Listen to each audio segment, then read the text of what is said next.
형이들 식사는 잡셨어. 죄송합니다. 바로 강의 시작하겠습니다. 오늘의 주제는 비교 재무제표 및 그룹 재무제표 감사보고서 발행 시 고려사항입니다. 이게 여러 기관 재무제표에 대해 의견이 다르거나 전임 감사인이 있거나 아니면 그룹 감사처럼 여러 감사인이 엮일 때요. 보고서를 어떻게 써야 하는지 핵심만 좀 빠르게 짚어볼까 합니다. 시험에 자주 나오는 파트니까 집중해 주시면 좋겠습니다. 자, 우선 비교 재무제표부터 시작해 볼까요? 여러 회계 기간 재무제표를 비교하는 형식으로 공시할 때요. 감사인은 제시된 모든 기관에 대해 의견을 표명해야 하죠. 그냥 올해 것만 보는 게 아니고요. 네, 맞습니다. 현재 보고서 날짜를 쓰면서요. 이전 기관 보고서 의견을 업데이트해야 합니다. 업데이트요? 그럼 그게 정확히 어떤 의미인가요? 그냥 똑같이 쓴다는 건가요? 꼭 그런 건 아니고요. 이전 의견을 다시 확인하는 걸 수도 있지만요. 감사하다 보니까 새로운 정보가 나왔다거나 상황이 좀 바뀌었다면 기존 의견을 바꾸는 것까지 포함하는 개념입니다. 아하, 의견을 바꿀 수도 있다. 네. 그리고 만약 특정 기관 정보가 감사 범위에 포함되지 않았다면요. 감사인이 어떤 역할을 했는지, 책임 범위는 어디까지인지 이런 걸 명확히 밝혀야 하고요. 그렇군요. 그럼 한 보고서 안에서 기간별로 의견이 다를 수도 있겠네요. 예를 들어 작년엔 적정인데 올해는 한정, 이렇게요? 네, 그럴 수 있습니다. 충분히 가능하죠. 왜 그런 일이 생기는 거죠? 구체적인 예시가 있을까요? 예를 들어서 교재에 나오는 예시처럼요. 특정 리스 부채를 자본화하지 않아서 단기 재무제표에만 영향을 주는 경우 있잖아요. 그러면 2000X1년 재무제표에는 한정 의견을 주고요. 그 전년도인 2000X0년에는 적정 의견을 줄 수 있는 거죠. 오류가 없었으니까요. 아, 특정 연도에만 국한된 문제일 때. 네. 또는 이런 경우도 있어요. 감사 계약하기 전 기간에 기초 재고 실사를 못했다 이런 경우요. 그러면 그 특정 연도에 손익계산서나 현금흐름표에 대해서는 의견 거절을 하고요. 다른 재무제표, 예를 들어 재무상태표나 아니면 다른 연도 재무제표에는 적정 의견을 낼 수도 있습니다. 와, 복잡하네요. 그럼 중요한 건 왜 다른 의견을 냈는지 그 이유를 밝히는 거겠군요. 맞습니다. 그게 핵심이에요. 왜 다른 의견을 표명하는지 그 근거를 명확하게 보고서에 써줘야 합니다. 그래야 정보 이용자들이 오해를 안 하죠. 알겠습니다. 그럼 만약에 작년에 냈던 의견을 올해 감사하다 보니까 이거 바꿔야겠다 싶을 때가 있잖아요. 그럴 땐 어떻게 하죠? 그냥 제가 그때는 미처 몰랐네요 하고 넘어가나요? 하하. 그럴 순 없죠. 당연히 안 됩니다. 이전 의견이랑 달라진 의견을 표명할 때는요. 반드시 그 이유를 강조사항 문단이나 상장사 같은 경우는 설명 문단에 공시해야 합니다. 강조사항 문단이나 설명 문단에요. 네. 이걸 좀 쉽게 기억하시려면 DORCS를 떠올리시면 좋아요. DORCS. DORCS요? 그게 뭐의 약자인가요? 네.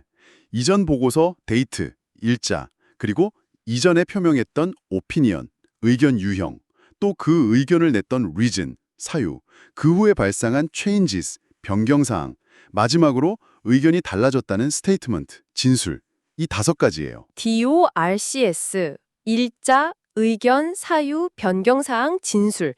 이거 중요하겠네요. 네, 그렇죠. 예를 들어 회계 처리 변경 때문에 재작성되었다. 이런 내용을 상세히 설명해야 합니다. 감사 투명성하고 관련된 거니까요. DORCS 꼭 기억해 두겠습니다, 형님들. 자, 다음은요. 회사를 옮기다 보면 전임 감사인이 발행한 보고서를 참고할 때도 있잖아요. 네, 맞습니다. 그런 경우도 꽤 있죠. 그때는 어떻게 되나요? 전임 감사인이 자기 보고서를 재발행할 수도 있고요. 아니면 안 할 수도 있습니다.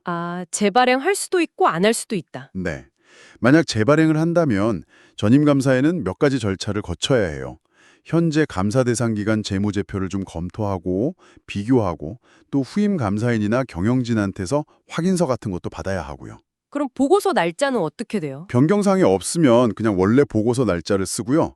만약에 수정사항이 있었다면 이중일자를 사용합니다. 이중일자. 알겠습니다. 그럼 재발행을 안 하면요. 후임 감사인이 알아서 하나요? 네, 그때는 후임 감사인이 자기 보고서에 그 사실을 언급해야 합니다.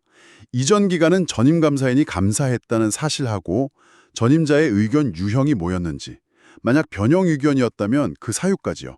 그리고 강조사항이나 기타 사항 설명 문단 내용, 전임자 보고서 일자 이런 것들을 명시해야 합니다. 그렇군요. 전임 감사인 이름도 밝히나요? 아니요, 보통 이름까지 밝히지는 않습니다. 알겠습니다. 그럼 이건 어떤가요? 비교 표시되는 과거 재무제표가 감세를 아예 안 받았거나 그냥 검토나 편집 정도만 받았다면요? 아, 그것도 중요하죠. 그럴 땐 그 사실을 명확히 표시해야 합니다. 이게 감사받지 않은 언어디트드 재무제표다. 또는 검토받은 리뷰드 거다. 편집된 컴파일 거다. 이렇게 딱 명시를 하고요. 감사보고서의 관련 내용을 설명하는 문단, 기타 사항 문단 같은 곳에요. 어떤 업무가 수행됐는지, 그리고 이게 감사가 아니었기 때문에 의견 표명의 근거가 되지는 못한다. 검토 경우, 거나 아니면 어떠한 확신도 제공하지 않는다. 편집 경우, 이런 점들을 설명해야 합니다. 아, 이것도 명확히 해야 하는군요. 네.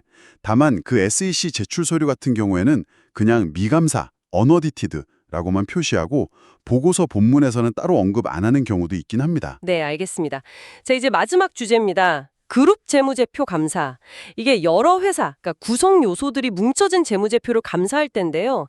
이때 다른 감사인, 즉 구성 요소 감사인의 업무를 활용하는 경우가 많죠. 네, 그렇죠. 그룹 감사, 연결 감사라고도 하고요. 이때 그룹 감사 책임자는요, 우선 구성 요소 감사인의 독립성이나 역량 같은 걸 파악해야 합니다. 만약에 좀 문제가 있다 싶으면 그 감사인의 업무를 활용할 수가 없어요. 신뢰할 수 있어야 한다는 거군요. 그렇죠. 그래서 이제 활용하기로 결정을 했다면 그 다음엔 보고서에 이 구성요소 감사인을 언급할지 말지 결정해야 합니다. 아, 언급을 할 수도 있고 안 할 수도 있다. 그게 어떤 차이가 있는 거죠? 책임 문제가 달라지나요? 네, 정확합니다. 책임 범위가 달라져요. 만약 보고서에 구성요소 감사인을 언급하지 않는다면요, 그건 그룹 감사인이 구성요소 감사인의 업무에 대해서도 전적으로 책임을 지겠다는 의미입니다. 오, 책임이 크네요. 네, 그래서 이 경우에는 중요하다고 판단되는 구성요소에 대해서는 그룹 감사팀이나 구성요소 감사인이 직접 감사를 수행하거나 특정 추가 절차를 수행해야 합니다. 관여를 더 많이 해야 하죠. 그럼 언급을 하는 경우는요? 언급을 한다는 건 그룹 감사인이 이 부분은 내가 직접 감사한 게 아니다라고 명시하는 거예요. 근데 이건 구성요소 감사인이 GAAS나 PCOB 기준에 따라서 제대로 수행했고 또 그 보고서 이용에 제한이 없을 때만 가능합니다. 아무 때나 할 수 있는 건 아니군요. 네. 그리고 보고서에는 그룹 감사인이 감사하지 않은 부분이 있다는 사실, 또 해당 부분이 전체 재무제표에서 차지하는 규모, 예를 들어 자산이나 매출 비중 같은 거요. 그리고 혹시 사용된 회계 기준이 다르다면 그 차이 같은 것도 명시해야 합니다. 만약 구성요소 감사인 의견이 변형됐다면요? 그룹 전체 의견에도 영향을 미치나요? 네, 당연히 그렇죠. 구성요소 감사인의 의견이 변형되었다면 그게 그룹 전체 재무제표에 미치는 영향을 평가해서 그룹 감사 의견에 반영해야 합니다. 알겠습니다. 와,